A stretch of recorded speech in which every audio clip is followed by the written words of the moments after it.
yaitu thalabul ilmi. Semoga kita ini tidak termasuk yang disabdakan oleh Nabi Muhammad, asadun nas hasratan yaumal qiyamati rajulun amkanahu thalabul ilmi walam yatlubuh. Manusia yang paling menyesal besok pada hari kiamat adalah manusia-manusia yang punya kesempatan mencari ilmu, namun dia tidak mau menggunakan kesempatan itu dengan baik. Ternyata bapak-bapak, ibu-ibu, walaupun sesibuk apapun masih sempat untuk menghadiri kajian pagi hari ini. Padahal kata Pak Zainal tadi malam sudah ngaji, pagi subuh tadi ngaji, kemudian pagi ini ngaji, kemudian nanti habis zuhur ada kajian kolkas kuliah singkat, habis asar juga ada pengajian, habis maghrib ada pengajian. Maka semua itu amalan yang sangat bagus, karena dengan banyak mengikuti kajian panjenengan akan dipermudah berjalan melangkah ke surga. Itu memang cita-cita hidup kita dan memang itu harapan kita. Hadirin Bapak Ibu jamaah pengajian rahimakumullah, saya diberi amanat oleh sponsor untuk menerangkan dua hal sekaligus, sehingga kira-kira bisa membagi apa tidak. Pertama, tentang Isra dan Mi'raj. Kata-kata Isra dan Mi'raj itu mestinya bahasa Arab, bahasa Al-Quran, namun sudah menjadi bahasa Indonesia ini. Karena telinga kita tidak asing lagi dengan kata-kata itu, lidah kita juga tidak asing untuk menyebut kata-kata itu. Namun tetap Isra itu bahasa Al-Quran, Mi'raj juga bahasa Al-Quran, sehingga di dalam surat Al-Isra namanya saja Isra. Subhanalladzi asra bi 'abdihi lailan minal masjidil haram ilal masjidil aqsa. Berarti asra itu dari apa itu yang dijadikan nama surat. Asra yusri isra'an, berarti Allah memperjalankan Nabi Muhammad di malam hari dari Masjidil Haram yang ada di Mekah ilal Masjidil Aqsa, ke masjid yang paling jauh. Kata-kata yang paling jauh berarti besok ada masjid yang tidak jauh dari Masjidil Haram yang nilainya maksama. Ternyata betul, Nabi Muhammad ketika hijrah ke Madinah, Nabi membuat satu masjid namanya Al-Masjid An-Nabawi yang kedudukannya sama, sehingga Nabi Muhammad menganjurkan kalau bapak-bapak, ibu-ibu kepengen rekreasi religi, maka tempatnya tiga itu. Sasaran pertama Masjidil Haram, itu namanya rekreasi religi sungguhan, yaitu haji dan umroh. Kemudian yang kedua ke Masjid Nabawi, kemudian yang ketiga Masjidil Aqsa. Sedangkan masjid-masjid yang lain nilainya sama. Sehingga masjid yang ada di sini Al-Huda sama dengan masjid Sunan Bonang, Sunan Giri, Sunan yang lain yang tidak beda, hanya langkahnya saja.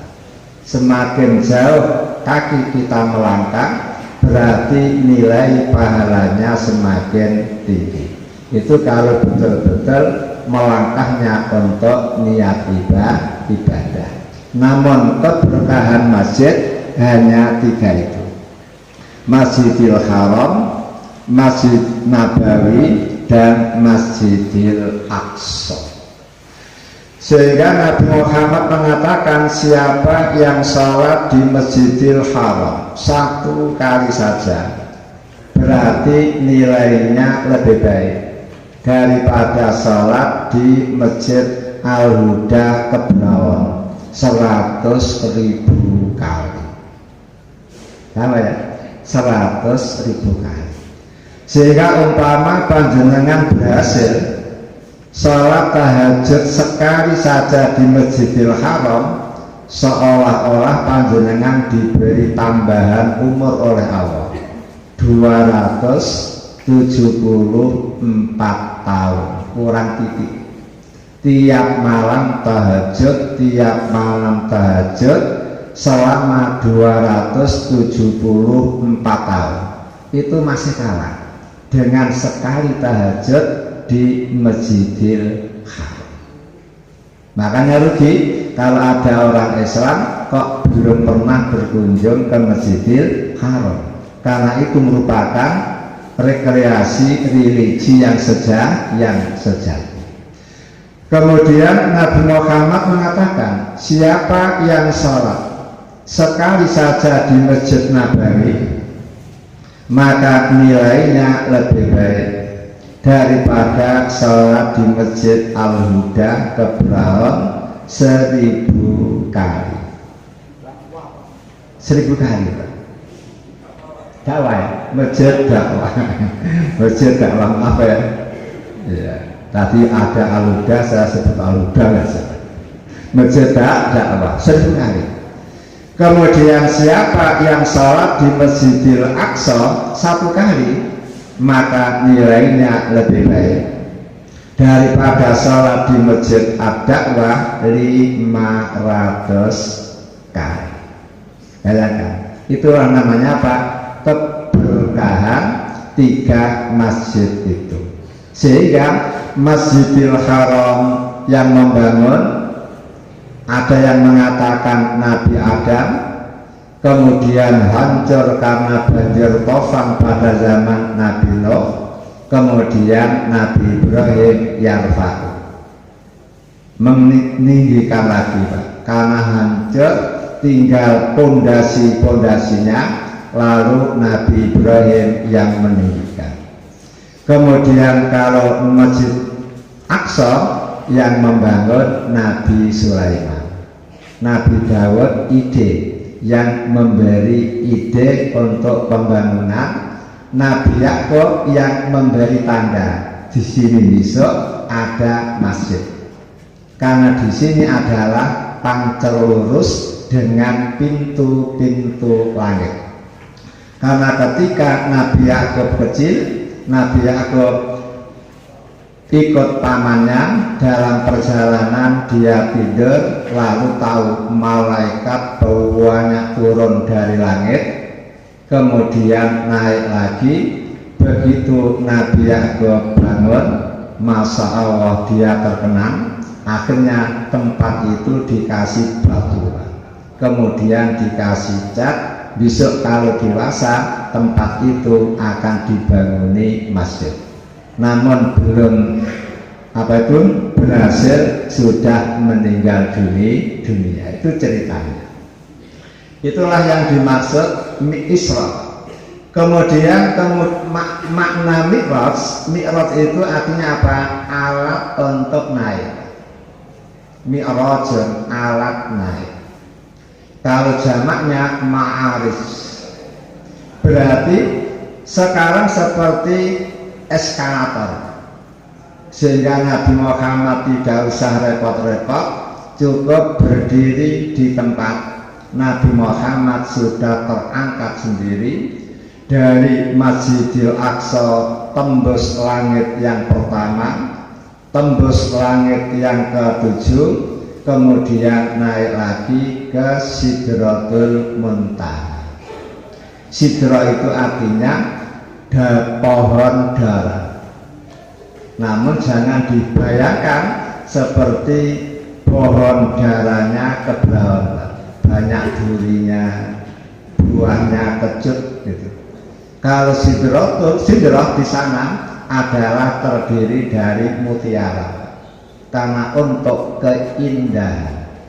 Kemudian Al-Muntaha itu pol, ujung. Kalau Indonesia ke barat Sabah, ujung sudah ya. Kalau ke timur Merauke. Berarti setelah di Sidratul Muntaha, ilmu manusia sudah tidak mampu menjangkau, karena itu paling pol, paling ujung. Namun ilmu Allah tembus, setelah itu tembus semuanya. Itulah namanya Mi'raj. Kemudian yang penting untuk kita hayati, apa maksud dan tujuan Allah Ta'ala mengisra mi'rajkan Nabi Muhammad? Ada beberapa hal yang digarisbawahi. Pertama, Isra Mi'rajnya Nabi Muhammad itu mukjizatan lahu, sebagai mukjizat untuk Nabi Muhammad. Mukjizat itu apa? Alat untuk mengalahkan orang kafir. Setiap nabi, setiap rasul yang ditentang oleh orang-orang kafir, lalu turunlah mukjizat untuk mengalahkan mereka, untuk membuat mereka kafir.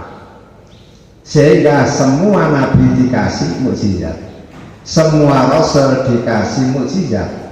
Hanya mukjizat yang Allah berikan kepada para nabi, para rasul biasanya mirip-mirip dengan ilmu tertinggi kaumnya, mirip-mirip dengan ilmu tertinggi kaumnya. Nabi Musa diutus oleh Allah pada saat itu, Pak. Ilmu tertinggi kaumnya adalah ilmu sihir, sehingga hampir setiap orang tua mengidam-idamkan agar anaknya menjadi tukang sihir.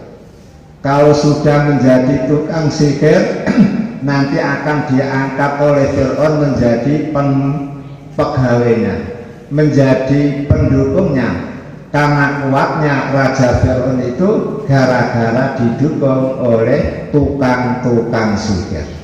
Dan siapapun yang menjadi anak buah Fir'aun, Masya Allah hidup makmur. Sehingga hampir orang tua bercita-cita agar anaknya jadi tukang sihir. Lah gara-gara itu akhirnya Nabi Musa diberi mukjizat oleh Allah mirip seperti ilmu sihir, yaitu tongkat dilemparkan berubah menjadi ular yang sejati, kemudian tangan dikempit, begitu ditarik memancarkan sinar seperti sinar matahari. Mata manusia tidak mampu untuk menatap. Beda lagi dengan Nabi Isa. Nabi Isa diutus oleh Allah. Pada waktu itu masyarakat mulai mengembangkan ilmu kedokteran. Maka Nabi Isa diberi mukjizat oleh Allah mirip-mirip seperti ilmu kedokteran. Yubri'ul akmaha wal abrasa. Nabi Isa bisa menyembuhkan orang buta tanpa operasi, tanpa ganti kornea mata. Kemudian pelapuk mata ini yang pentilnya lodo, Pak, sehingga jatuh saja ke bawah, Pak. Tidak ada dokter yang mampu mengganti apa namanya, kalau pentilnya kasih spiritual power tidak ada mampu, namun Nabi Isa mampu. Cukup dengan dielus-elus saja orang buta bisa melihat. Wal abrasam, orang yang kehilangan penyakit zat pigmen sehingga badannya putih-putih tembelong-tembelong, yang hingga sekarang obatnya pun belum ditemukan, dengan dipegang oleh Nabi Isa penyakit bulan putih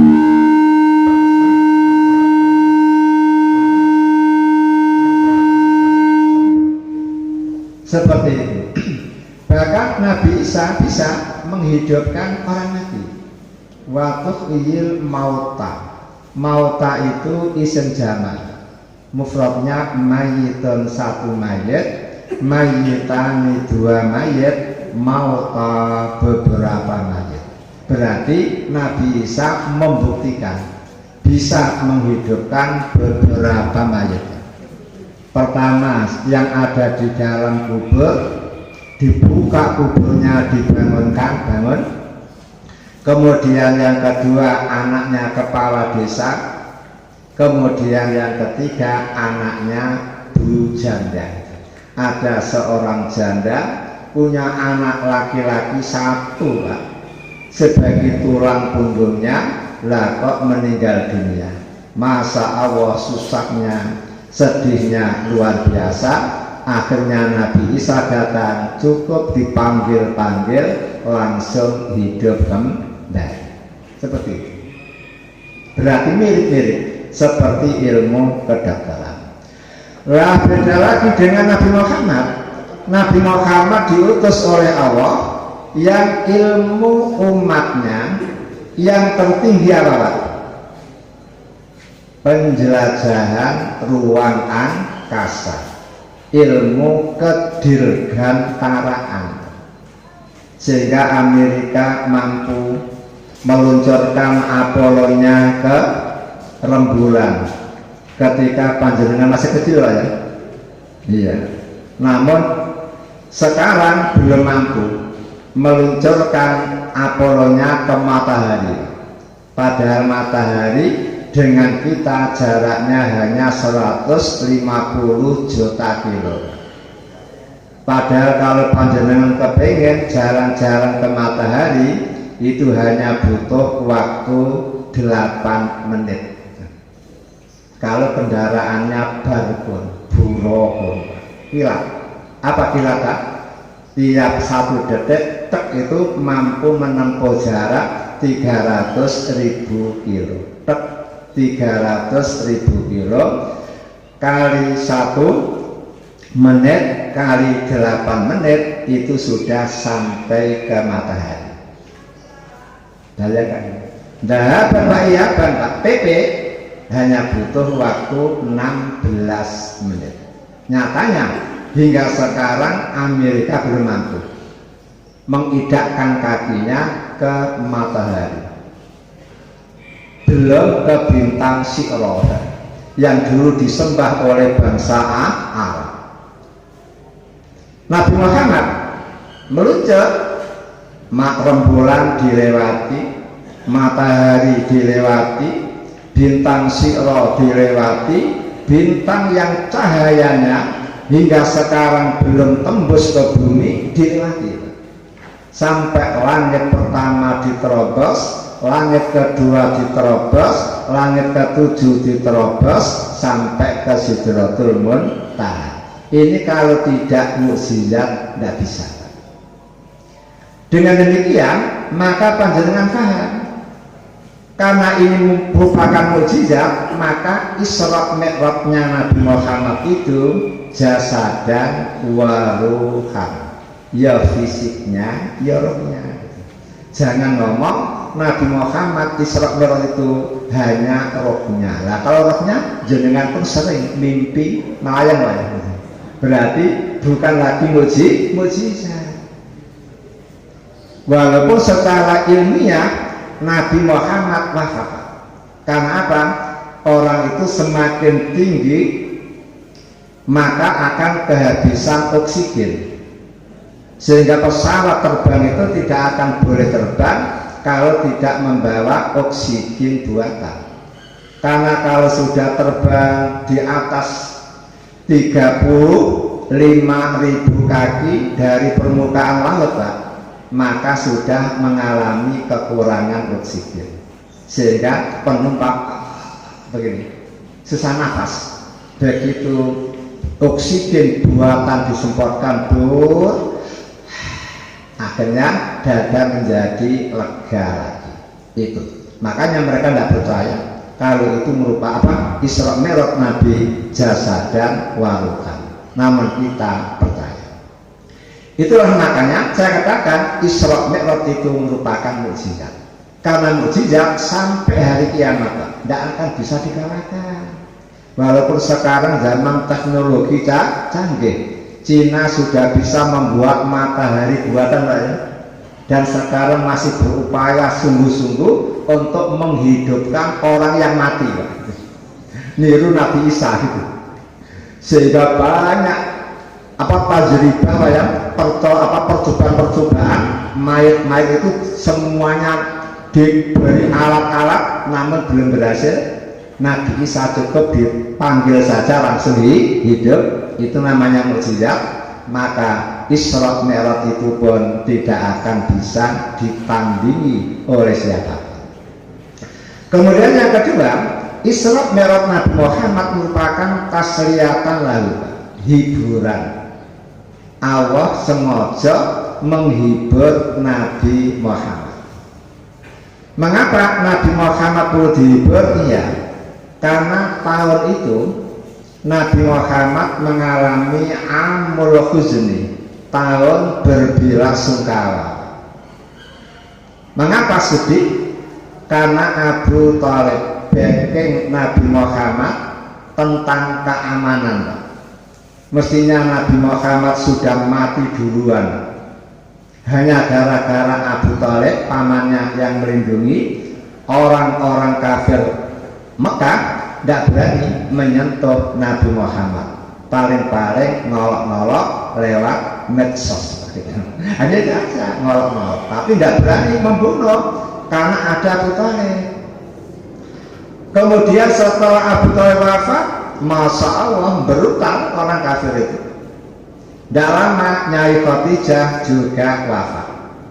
Padahal Nyai Khadijah itu membackup Nabi, membackup dakwah Nabi dengan dananya.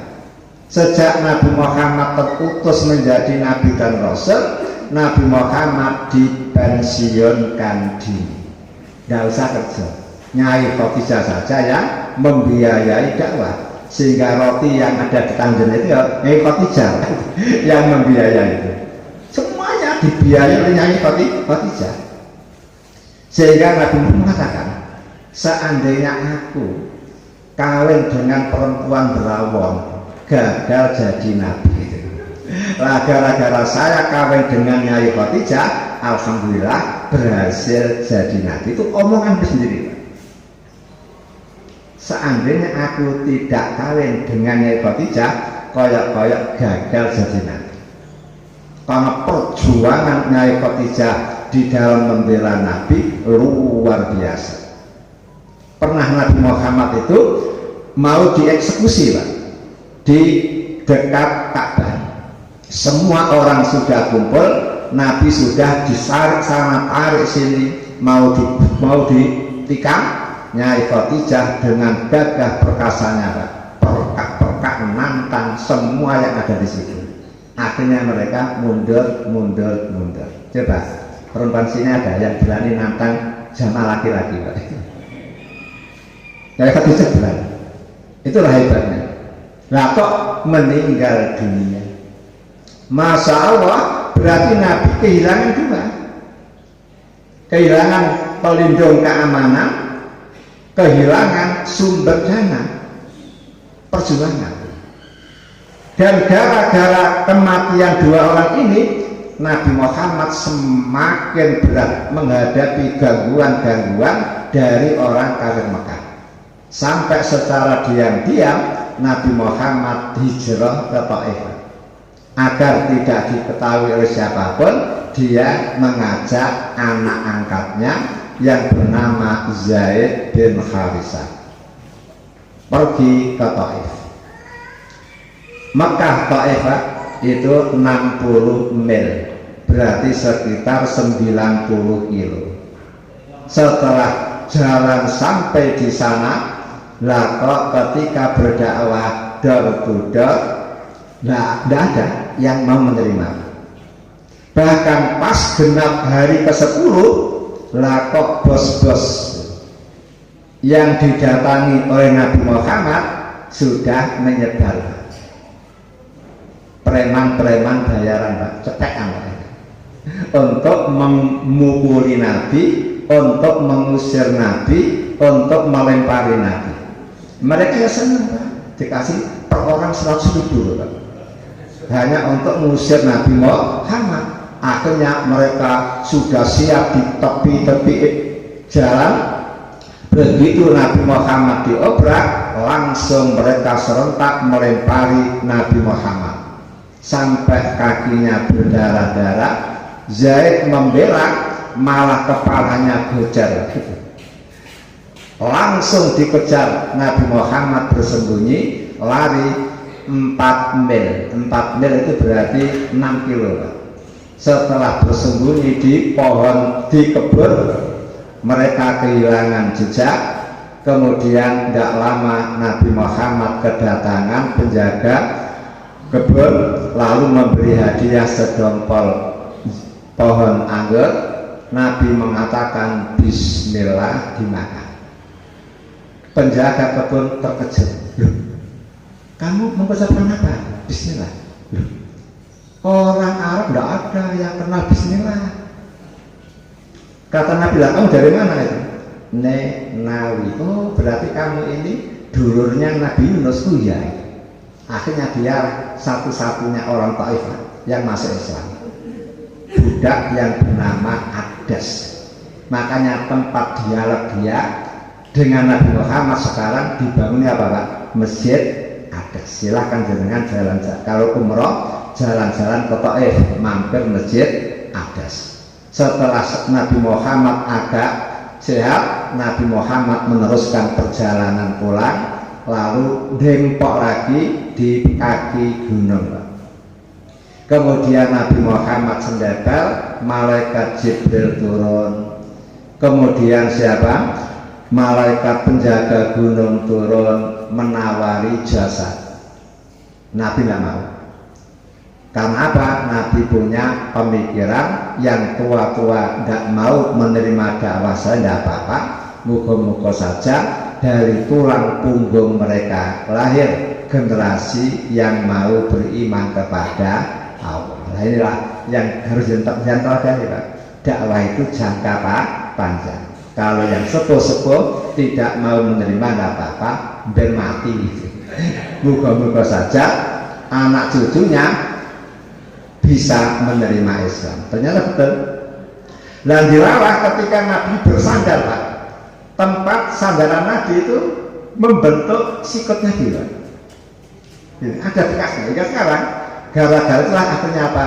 Zaman dulu langsung dibanguni masjid, namanya Masjid Ku, Wawo Ain Kuon, artinya apa? Siku-siku. Hanya ini hingga sekarang tidak diperbaiki, Pak. Karena apa? Pinggir embong tol, sehingga tidak, kalau dibuat tempat rekreasi tidak ada parkirnya, Pak. Akhirnya jenengan hanya bisa lihat dari apa? Dari bis saja. Itulah. Nah, setelah Nabi Muhammad, Pak, memahami dakwah di Mekah sudah tidak bisa, dakwah di Taif tidak bisa, sehingga Nabi Muhammad sebagai manusia biasa sedihnya luar biasa. Pada saat sedih itulah akhirnya Allah menghibur Nabi Muhammad, diajak rekreasi, gitu, Pak. Dari Masjidil Haram ke Masjidil Aqsa, dari Masjidil Aqsa meluncur ke Sidratul Muntaha, kembali lagi ke Masjidil Aqsa, kemudian kembali ke Masjidil Haram, kurang dari 1 malam. Hal inilah yang diteladani oleh guru-guru SD Muhammadiyah, SMP, SMA, SMK ya. Habis semester diajak rekreasi. Sayang, rekreasinya kemana? Bali.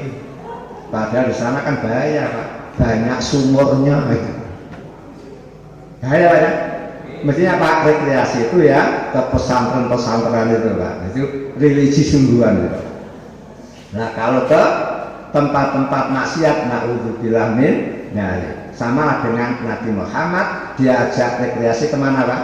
Dari Masjidil Haram ke Masjidil Aqsa, kemudian meluncur ke Sidratul Muntaha. Sidratul Muntaha itu apa? Ka'bahnya malaikat. Tiap hari ada 70.000 malaikat yang tawaf di situ. Yang selesai pulang, tidak kembali untuk selama-lamanya. Sehingga disebut Baitul Ma'mur, rumah yang ramai sekali.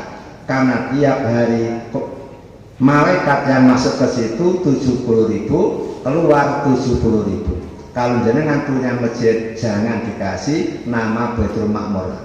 Kalau jamaahnya hanya 30 noleng berundung, hanya 30 subur kalau 30. Jangan diberi nama Baitul Ma'mur, hanya jarak rumah sepi. Namun menguntungkan kan? Jamaah di masjid yang sepi itu menguntungkan. Kenapa? Sok yang pertama pahalanya paling besar. Nah kalau masjidnya sepi kan nggak usah rebutan kan, selalu dapat sok pertama itu untungnya. Makanya cari saja jamaah di masjid-masjid yang sepi itu dan dapat nilai pahala yang luar biasa. Nah setelah Nabi Muhammad di Isra Mi'raj kan Pak, melihat kebesaran Allah itu, akhirnya alam nasroh laka sodroh, dada Nabi Muhammad dibikin lapang oleh Allah sehingga tidak sedih lagi. Dan itu merupakan peringatan Allah, orang hidup itu tidak boleh menggantungkan Abu Thalib, orang hidup tidak boleh menggantungkan Nyai Khadijah, tapi Allahus Shomad. Koyok-koyok kalau tidak dipegangi oleh Abu Thalib yang kafir itu, dakwah akan mati. Jangan, enggak. Jangan beranggapan tanpa Khadijah dakwah akan macet, enggak. Banyak kok uang-uang di satu panjenengan loh. Tidak hanya Nyai Khadijah kan gitu. Makanya jenengan kalau berjuang tidak ada dana jangan sedih.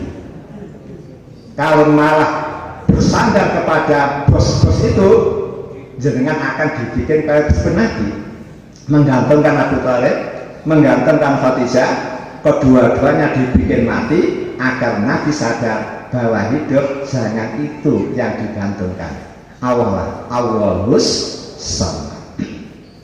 Kemudian yang ketiga, Isra Mi'raj merupakan ikhtibarul iman, ujian keimanan.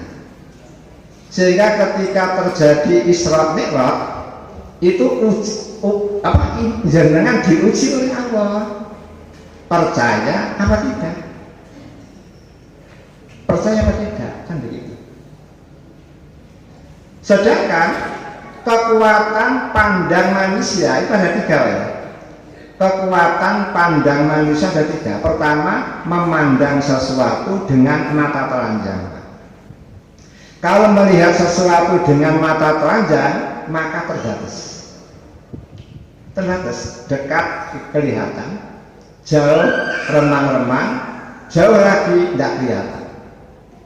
Jenengan bisa melihat saya Pak, hanya depan kan, dan hanya baju. Di balik baju, tidak tahu. Ada uratnya, ada panggungnya, tidak tahu kan. Itulah kelemahan pandang manusia, mata manusia. Yang kedua, ada pula manusia melihat sesuatu itu dengan ilmu, yaitu mikroskop. Akhirnya bakteri bisa kelihatan, melihat dengan teleskop, benda-benda yang jauh, yang tinggi bisa kelihatan. Namun dengan teleskop, makroskop tidak kelihatan, Mas Atit tidak kelihatan. surga tidak kelihatan, neraka tidak kelihatan. Dengan teleskop, pertanyaan malaikat munkar nakir tidak kelihatan. Makanya yang paling sempurna adalah memandang dengan mata iman. Memandang dengan mata iman. Kalau orang menilai Isra Mi'raj dinilai dengan pandangan mata telanjang, tidak percaya. Mesti Nabi Muhammad wafat. Karena apa? Di sana itu setelah wilayah udara, atasnya wilayah antariksa, kemudian atasnya lagi apa itu seperti cairan tembaga yang panas. Siapapun yang melintasi mesti cair, hangus, terbakar, itu mesti mati. Itu kalau memandang dengan mata telanjang, mata ilmu. Namun kalau mata iman enggak, karena Allah yang menghendaki. Api pun bisa dingin ketika digunakan membakar Nabi Ibrahim. Orang soleh pun menyemplung ke neraka, api neraka pun dingin. Itu kehendak. Makanya pandanglah terjadinya Isra Mi'raj itu dengan pandangan iman. Makanya setelah Nabi Muhammad pulang dari Isra Mi'raj, pagi harinya Pak, Nabi duduk di bawah kaki Gunung Safa menghadap ke Ka'bah. Dilarang ketemu Abu Jahal. Langsung Abu Jahal mendekat, "Mat, ada berita baru apa, Mat?" Kata Abu Jahal, "Nabi Muhammad ada, Bu." Apa? "Tadi malam aku Isra Mi'raj dari Masjidil Haram ke Masjidil Aqsa. Dari Masjidil Aqsa meluncur ke Sidratul Muntaha, kembali lagi ke Masjidil Aqsa, kembali ke Haram, kurang dari 1 malam." Masya Allah Pak, Abu Jahal tertawanya tidak bisa menahan Pak. You sampel katanya. You sampel, kenapa? Menurut Abu Jahal tidak mungkin. Wong mereka itu kan sering pergi ke Palestina, naik onta itu butuh berbulan-bulan. Kalau sekarang enak, kalau jenengan kepingin dari Makkah ke Palestina naik bis kan, 1 hari 2 malam nyampe. 1 hari 2 malam itu kalau pakai bis. Kalau pakai sepur cepat gitu, 1 jam 300 kilo, berarti ya tinggal sekitar 4 jam baru sudah nyampe ke Palestina. Itu akhirnya Abu Jahal mengatakan, "Wahai Muhammad, kau mau cerita seperti tadi di hadapan orang banyak? Kalau kamu mau, aku sanggup. Aku mengundang semua penduduk Mekah, aku yang membiayai, aku yang menjamin segala-galanya. Yang penting kamu mau mengatakan itu." Kata Nabi Muhammad, "Oke, siap." Masya Allah, Abu Jahal sebentar kepingin menunjukkan kepada masyarakat kalau Muhammad itu majnun, gila. Buktinya apa? Cerita aneh-aneh. Namun sayang gagal. Mengapa gagal?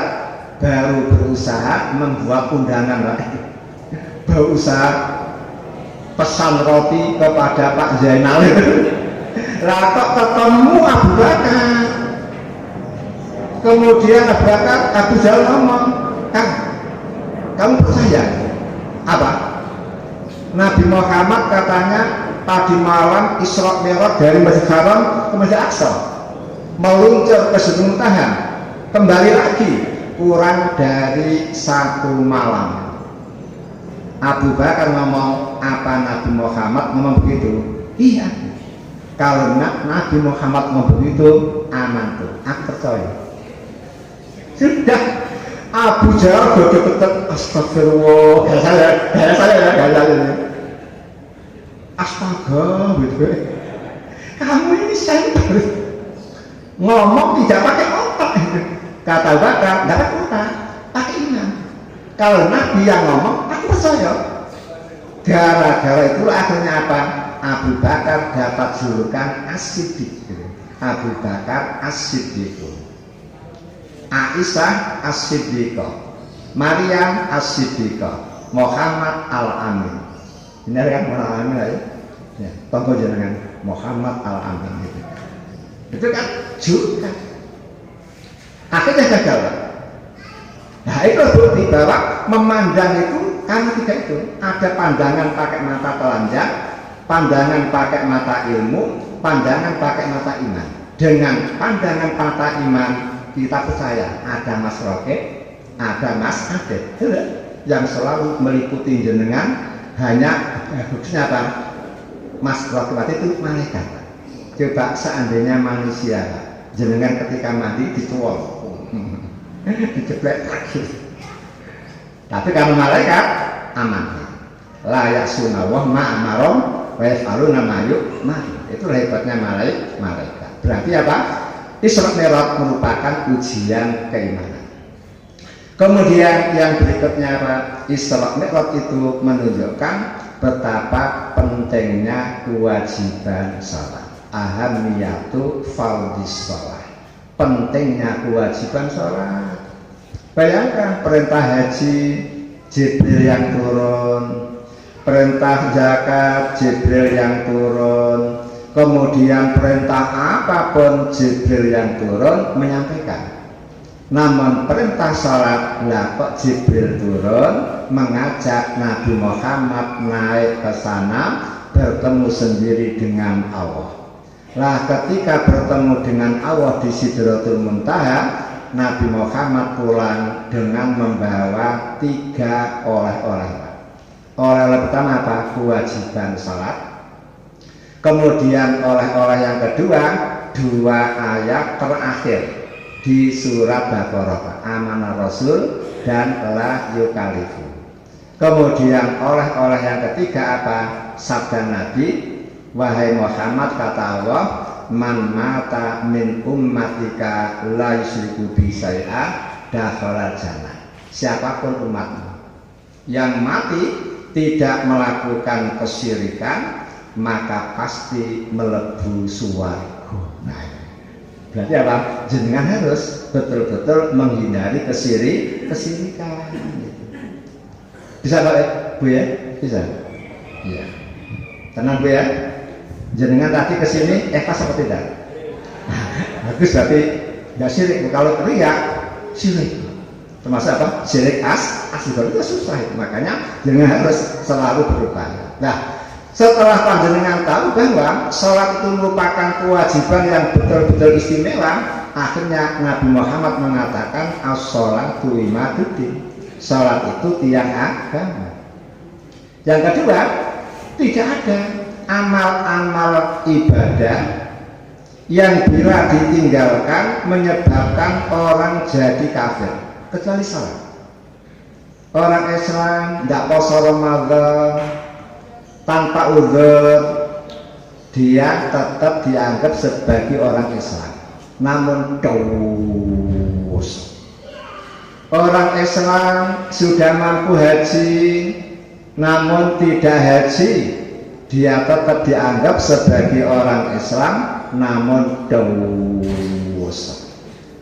Orang Islam yang punya kekayaan sudah mencapai nisab dan 1 tahun tidak mengeluarkan zakat, dia tetap dianggap sebagai orang Islam namun dosa. Namun kalau ada orang kok tidak salat, berubah kan? Menjadi apa? Kafir. Sehingga Nabi Muhammad mengatakan man taraka sholatan faqad kafara. Siapa yang meninggalkan sholat maka kafirlah dia. Apa ya? Kafir. Hanya ulama-ulama kita memahami orang meninggalkan sholat itu ada 2. Ada meninggalkan sholat karena kemalasan. Lah kalau ada orang sudah bersahadat, KTP-nya ya Islam, kawinnya ya Islam, namun sholat tidak, karena malas, bila mati masih boleh disolati. Karena apa? Karena belum dianggap kafir. Hanya perilakunya. Kufrun amaliyun, kafir perilaku. Namun apabila ada orang meninggalkan sholat dengan keyakinan sholat tidak wajib, maka batal iman dan dia resmi disebut kufrun i'tiqadiyun, akidahnya sudah kafir. Makanya bila mati tidak perlu disolati. Begitu. Namun ada secara global man taraka sholat kafaron, siapa yang meninggalkan sholat berarti kafir, karena kafir mati tidak bisa sholat gitu. Tapi ulama membagi ada kafir karena kemalasan, ada karena kepercayaan. Kalau kepercayaan tidak usah disolati, kecuali kalau mungkin Mbak ya, tidak nyolati repot itu ya. Makanya jangan jadi mudin gitu, dan aman, tidak ada tekanan macam-macam. Kemudian bukti pentingnya salat apa? Awal man kasabu. Salat adalah amal ibadah yang pertama kali dihisabkan. Sehingga Nabi Muhammad mengatakan amal jahat yang pertama kali dihisab adalah darah. Darah itu amal jahat yang pertama kali dihisab oleh Allah, tentang darah. Makanya orang Islam jangan sampai menumpahkan darah. Darahnya sendiri jangan, darah orang lain jangan, illa bil haq, kecuali dengan cara yang benar. Ketika perang baru boleh menumpahkan darah, ketika melaksanakan keputusan hakim baru boleh. Karena zina mukson baru boleh. Kemudian selain itu jangan coba-coba menumpahkan darah orang. Itu paling pertama dihisab oleh Allah. Kemudian amal baik yang pertama kali dihisab adalah salat. Nah ini hati-hati.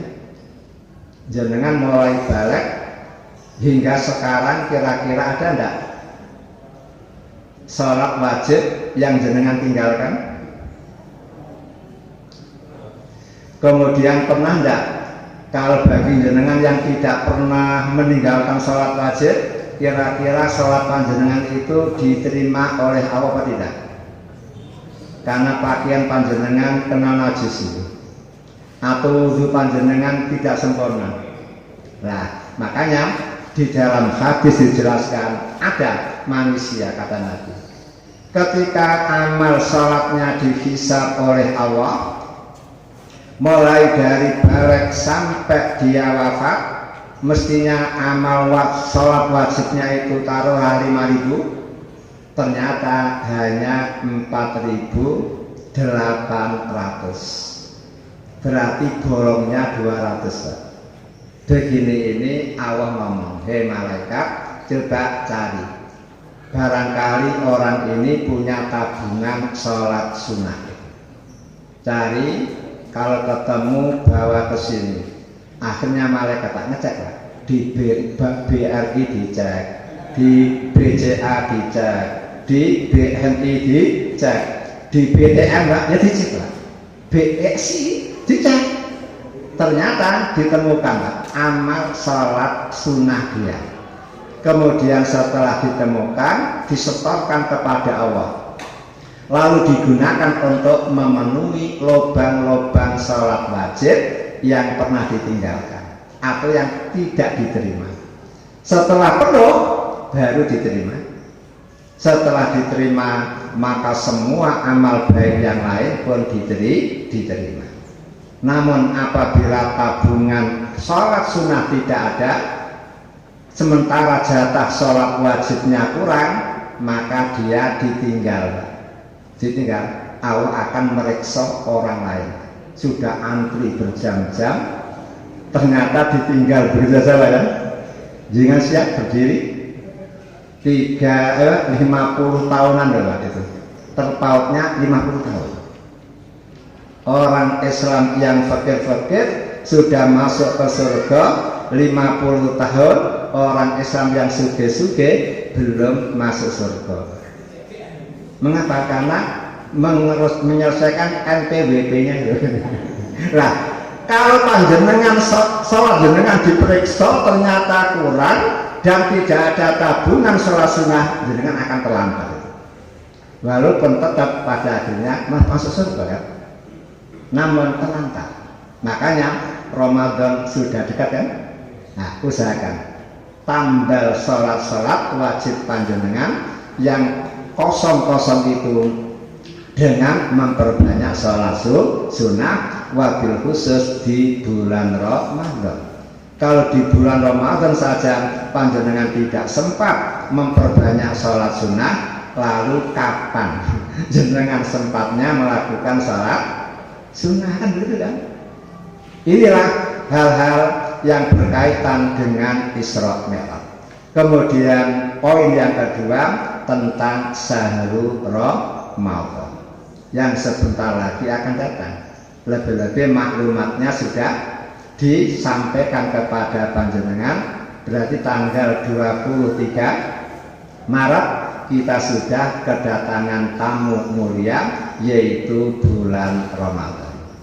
Sebagai bukti kemuliaan bulan Ramadan, Pak, pertama kata Nabi, bila Ramadan tiba, pintu-pintu surga dibuka, pintu-pintu neraka ditutup, dan setan-setan dicancang oleh malaikat. Kadang-kadang orang bertanya, Pak, katanya setan sudah dicancang, mengapa masih banyak orang Islam di bulan Ramadan melakukan kemaksiatan itu? Nah itu, Pak, jawabannya ada dua, Pak. Ada jawaban akal-akalan. Apa akal-akalnya, Pak? Karena terbiasanya dia dipengaruhi oleh setan di bulan lain, akhirnya ketika Ramadan tiba, setan sudah tidak mempengaruhi, karena setan pun butuh cuti, Pak, ya, cuti, Pak. Namun orang Islam tetap melakukan kemaksiatan. Berarti apa? Kemaksiatan yang dilakukan orang Islam di bulan Ramadan itu bukan dorongan setan, tapi dorongan nafsunya sendiri. Mengapa kok terdorong? Karena sebelum Ramadan tiba, dia sudah dilatih oleh setan melakukan kemaksiatan, sehingga ketika Ramadan tiba tanpa didorong sudah melakukan sendiri. Karena apa? Itulah karakter, kata ahli, ya. Orang itu kalau dibiasakan jamaah sampai 40 hari saja, dia akan terbiasa jamaah. Kalau sudah membiasakan diri sholat malam 40 hari saja, sudah menjadi karakter.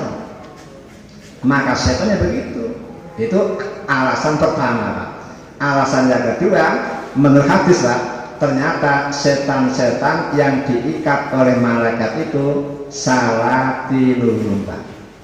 Bos-bosnya, sultannya, pangeran-pangerannya, seperti pangatnya dan rambilnya dan dimnya dan remnya, ya. Itu yang diikat oleh malaikat.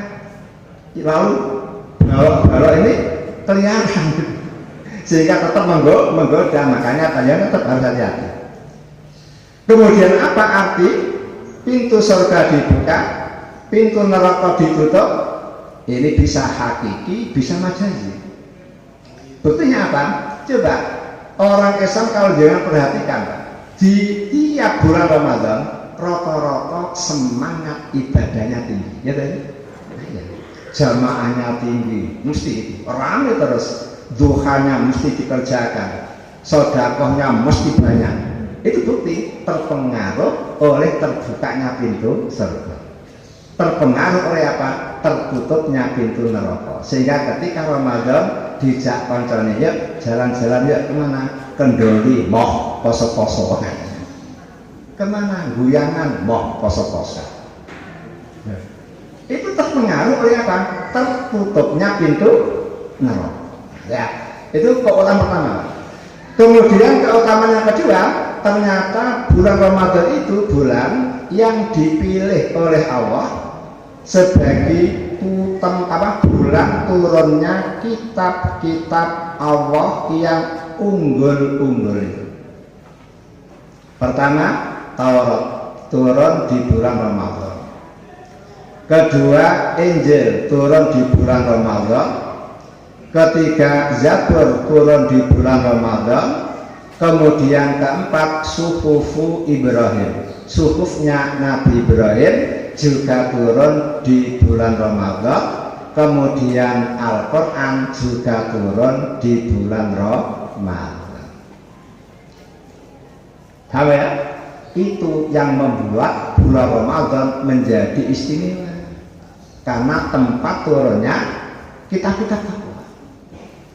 Kemudian yang ketiga yang membuat Ramadan menjadi istimewa adalah fihi furidosiyam. Di dalam bulan Ramadan ada kewajiban puasa. Mengapa kewajiban puasa saja kok membuat Ramadan menjadi istimewa? Iya Pak, karena puasa itu adalah kewajiban khusus untuk orang-orang mukmin. Orang kafir tidak diwajibkan, sehingga ayat mengatakan ya ayyuhalladzina amanu kutiba alaikumus syiyam, yang dipanggil orang yang merasa punya iman, diwajibkan atas kalian wahai orang-orang yang merasa punya iman puasa. Berarti yang tidak punya iman jalan, silahkan makan terus, silahkan minum terus, silahkan gawe anak terus. Itu makanya karena Ramadan itu karena puasa Ramadan itu kewajiban hanya untuk kita Pak, maka panjang tidak perlu Pak repot-repot hari-hari seperti ini gawe spanduk ditulisi hormatilah saya yang sedang berpuasa. Tidak perlu. Masa melakukan ibadah kok minta dihormati? Pernah jenengan ngomong hormatilah saya yang melakukan sholat? Pernah? Hormatilah saya yang menunaikan ibadah haji? Pernah? Tidak pernah. Mengapa? Poso saja kok minta dihormati? Kan begitu. Kalau dia ngomong pala, kalau pas siang hari perut saya lapar, kerongkong saya kering, tahu-tahu ada orang kafir makan minum es podong di depan saya Pak, kan jarak, kan membuat emosi. Jawab saya, jangan emosi, malah harus berterima kasih kepada mereka, karena di dalam hadis riwayat Imam Tirmidzi, Nabi Muhammad mengatakan inna shaim idza ukila indahu tusolli alaihi malaikah hatta yafur. Orang yang berpuasa kemudian ada orang makan minum di sampingnya, maka malaikat sibuk mendoakan rahmat kepada orang yang sedang berpuasa. Terus ya Allah rahmatilah dia, ampunilah dia, rahmatilah dia, ampunilah dia. Itu malaikat terus berdoa seperti itu sampai orang yang makan tadi selesai. Berarti untuk jenengan tidak perlu marah, tidak perlu tersinggung. Jadi alhamdulillah, gara-gara ada orang makan minum di samping panjenengan, maka panjenengan dapat bonus. Apa bonusnya Pak? Doa malaikat. Malaikat makhluk suci, doanya mustajab, sehingga panjenengan akan memperoleh pengampunan dari Allah gara-gara doa malaikat. Panjenengan dapat rahmah dari Allah gara-gara didoakan oleh malaikat. Makanya setelah jenengan menghadiri kajian pagi hari ini, besok siapa yang masih anu? Ada yang masih anu? Tolong ya, jangan seperti saat dulu kecil ya. Di waktu saya kecil dulu, Masya Allah, dulur-dulur saya yang perempuan itu menderita ya. Waktu Ramadan pas datang bulan menderita. Karena apa? Mau makan tidak berani, karena yang lain poso kabeh. Karena kelaparan Pak, akhirnya ambil nasi dibungkus, dibuntel anduk, pura-pura pergi ke WC Pak. Langsung mangan lep dewis dan tidak ketahuan orang lain. Itu kuno. Justru yang baik apa? Ketika suami istri panjenengan head, silahkan jenengan mau Quran, dek sini dek ambil makanan, silahkan makan di sampingku. Begitu Pak, jenengan terus membaca Quran, istri makan itu lap saat ini saya kesunduk giginya suwe gak mari-mari Pak. Berarti apa? Malaikatnya gak mari-mari dunga ini kan bagus. Jenengan membantu suami.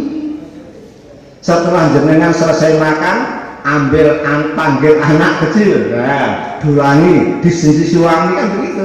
Itu menambah pahala buat suami. Itulah santainya Islam. Karena kita sadar puasa itu memang kewajiban untuk orang mukmin, non mukmin tidak perlu ikut-ikutan. Nanti malah lapar, kurang gizi. Nah, itu aja. Kita tidak katakan gitu. Kemudian perlu diketahui, walaupun puasa itu merupakan ibadah yang betul-betul diwajibkan Pak, namun perlu diingat kutiba itu kan fi'il mabni majhul. Berarti majhulun fa'ilnya itu tidak kelihatan. Siapa yang ngomong Pak? Tidak ada. Kutiba alaikumusiyam. Tidak ada yang ngomong Pak. Berarti ini katabawahu alaikum asyama. Benar begitu. Mengapa Pak dirahasiakan? Ini ada pengertian Pak. Puasa itu memang ibadah yang penting. Sehingga umpama Allah tidak menyuruh, orang pun tetap poso. Siapa yang menyuruh? Dirinya sendiri. Poso ben gak terlalu gembrot. Ada kan gitu? Nah, kalau poso dengan tujuan ben tidak gembrot, tiwas sudah ada pahalanya.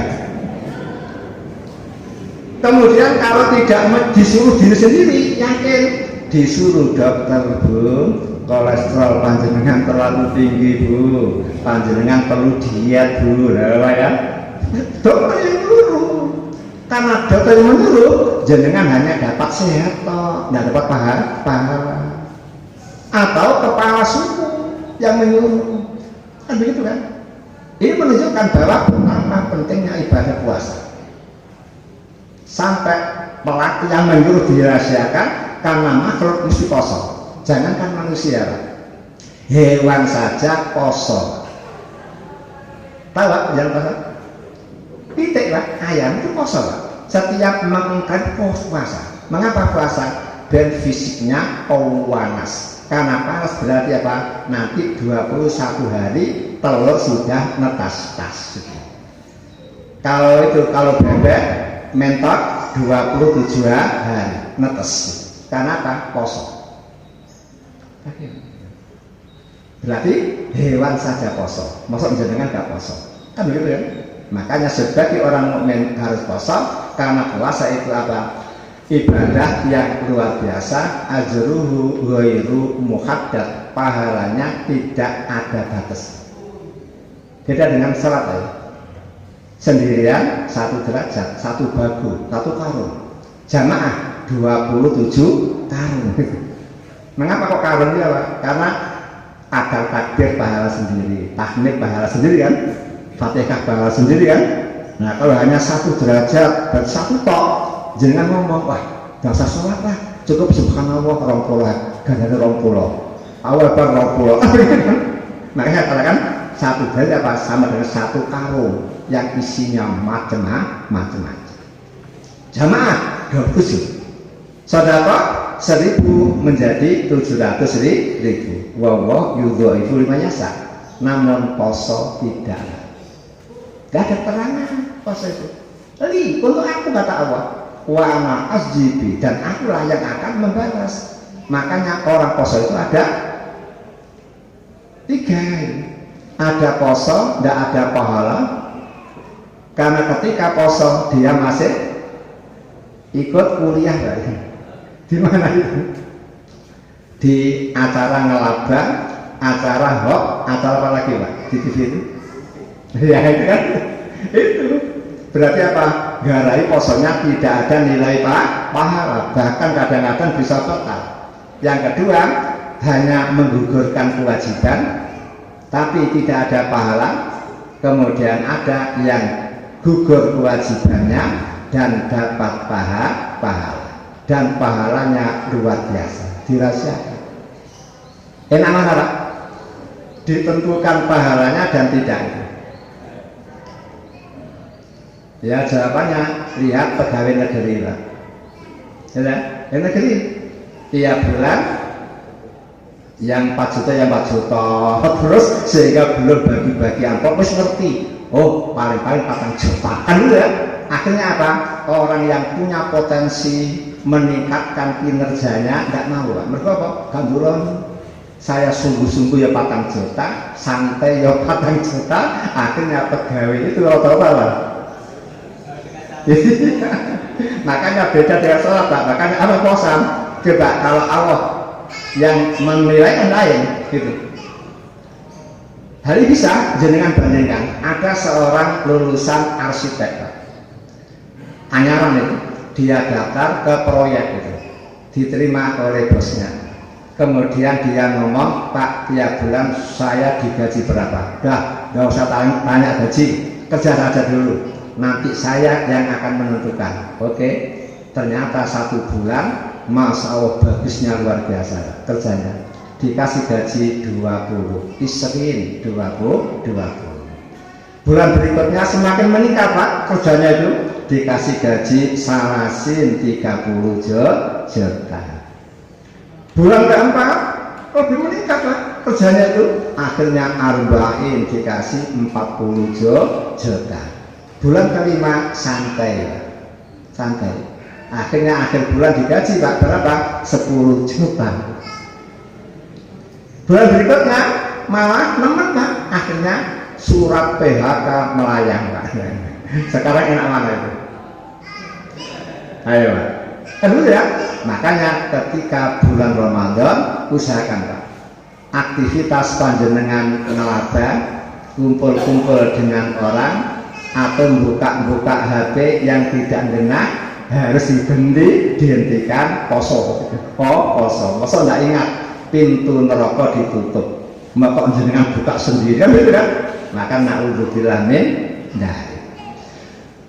Itu yang menyebabkan Ramadan menjadi bulan yang suci. Kemudian yang berikutnya Pak, di dalam Ramadan ada Lailatul Qadar yang nilainya khairun min alfi syahri. Namun ingat, Lailatul Qadar Pak, di dalam Islam itu ada 2. Ada Lailatul Qadar yang terjadi sekali seumur dunia. Itulah Lailatul Qadar turunnya Al-Quran dari Lauhul Mahfuz ke langit yang paling bawah yang ditempatkan di Baitul Izzah. Berarti di langit yang paling dekat dengan kita ada istana namanya Baitul Izzah. Disitulah Al-Quran dititipkan dari Lauhul Mahfuz ke Baitul Izzah di langit yang paling bawah di 1 hari, 1 malam yang disebut Lailatul Qadar, 1 bulan yang disebut Syahrul Ramadan alladzi unzila fihil Quran hudan linnas. Lah setelah Al-Quran berada di Baitul Izzah Pak, baru Al-Quran diturunkan malaikat Jibril kepada Nabi Muhammad tadrijian secara berangsur-angsur. Iqra turun dulu Pak. Kemudian sampai surat yang paling akhir Pak. Ayat paling akhir. Apa paling akhir? Ya itu. Ada yang mengatakan al-yauma akmaltu lakum dinakum wa atmamtu alaikum nikmati wa raditu lakumul Islam madinah. Memakan waktu 23 tahun. Diturunkan sedikit demi sedikit, tiap bulan atau 2 bulan sekali, macam-macam. Atau mungkin 3 bulan sekali. Niru panjenengan Pak, ngaji akad pagi 3 bulan sekali. Maka tadrijian turunnya Al-Quran itu berangsur-angsur, memakan waktu 23 tahun. Namun ada yang mengatakan al-yauma akmaltu itu bukan ayat yang terakhir turun, tapi apa? Wattaku yauman turja'una fihi ilallah summa tuwaffa kullu nafsin maka sabat wahum la yudlamun. Surat Baqarah sebelum ayat terpanjang di Al-Quran. Apa itu? Idza tadayantum bidainin ila ajalin musamman faqtuhu. Sebelum itu wattaqu yauman. Nah sekarang yang benar mana ya? Kode-kode benarnya apa? Hanya bisa menggunakan apa? Kalau thariqatu tarjih, metode tarjih tidak bisa. Karena apa? Hadis itu sama-sama sahihnya. Sehingga tidak ditarjih. Karena tidak bisa ditarjih, maka menggunakan metode kedua, thariqatul jama'i, metode penggabungan. Hadis yang menerangkan al-yauma digabungkan dengan hadis wattaqu yauma. Ternyata bisa. Apa itu? Al-yauma akmaltu lakum, ayat yang terakhir turun tentang hukum. Tentang syariat. Itu ditutup dengan al-yauma akmaltu. Sehingga sejak al-yauma akmaltu turun, maka hukum sudah lengkap, tidak ada yang kurang. Mulai A sampai Z, mulai alif sampai ya, lengkap sudah. Kemudian setelah itu ayat-ayat tentang tarhib menyenang-nyenang, tarhib menakut-nakuti, basir memberi kabar gembira, indah memberi kabar ancaman, masih turun. Ketika Nabi Muhammad usianya tinggal 9 hari, turunlah wattaqu yauman turja'una fihi ilallah summa tuwaffa kullu nafsin maka sabat bahum la yudlamun. Setelah itu Nabi gerak, kemudian sampai wafat. Jadi wattaqu itu turun, Nabi masih masih hidup 9 hari. Sedangkan al-yauma akmaltu lakum turun, Nabi masih berumur, masih punya sisa hidup 81 hari. Jadi al-yauma turun ketika Nabi sedang wukuf di Arafah ya, pada hari Jumat itu yang disebut dengan al-hajjul akbar ya, itu turun al-yauma akmaltu. Kemudian Nabi pulang masih hidup 81 hari, baru meninggal dunia. Dengan demikian ayat yang terakhir turun tentang hukum al-yauma, ayat yang terakhir turun secara umum adalah wattaqu yauma. Titik. Kesimpulannya waktunya lebih sedikit ya, maaf. Kesimpulannya untuk menyambut bulan Ramadan, pertama panjenengan harus melakukan ibadah puasa, kecuali yang sakit. Boleh untuk tidak poso tapi wajib qadha. Kemudian bagi yang tidak bepergian, kalau bepergian boleh untuk tidak poso tapi wajib qadha. Kemudian umpama poso boleh pergi tetap poso boleh, pergi mokal boleh. Baik mana? Baik buka. Ada yang baik poso? Nah, kalau jenengan mengatakan baik poso, berarti niru Allah. Wa antasumu khairul lakum. Walaupun Anda sakit, Anda pergi, kalau tetap poso itu lebih baik untuk panjenengan.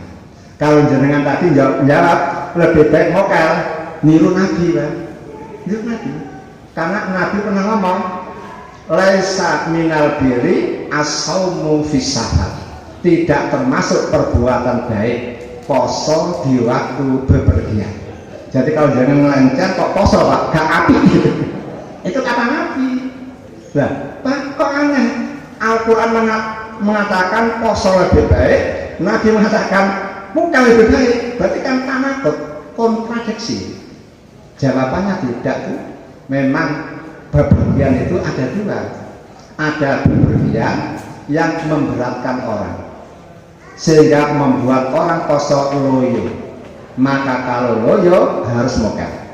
Namun ada bepergian yang tidak membuat orang loyo, maka silahkan poso. Coba sekarang jenengan dari Surabaya ke Jakarta naik bis super eksekutif. Kursinya hanya berapa Pak? 22 ya. 111 hanya 23. Itu masalah Pak. Walaupun kosong tidak terasa lapar, tidak terasa haus. Lenyung benar-benar itu Pak. Makanya lebih baik kosong. Kemudian kalau jenengan pergi ke Jakarta dari Surabaya naik bis Pak. AC alami. Penumpangnya berjubel-jubel. Sampai Jombang berhenti, Bakul Asongan naik turun, kemudian sampai Nganjuk berhenti lagi, naik turun, kemudian sampai Madiun berhenti lagi. Kalau panjenengan poso Pak, elek lah, geblak jenengan. Kalau geblak berarti apa? Dompetnya pindah tangan, tas panjenengan pindah tangan. Elek apa elek? Elek berarti apa? Mokel lebih baik. Pertanyaan saya, kalau panjenengan berposo pas pergi naik pesawat poso orang jauh puasa subuh kuat, saya jamin tidak kuat. Coba kalau panjenengan poso sudah zuhur kemudian pergi ke bandara meluncur ke Mekah karena umroh, gak kuat poso. Kenapa? Gak maghrib gak maghrib ya kan?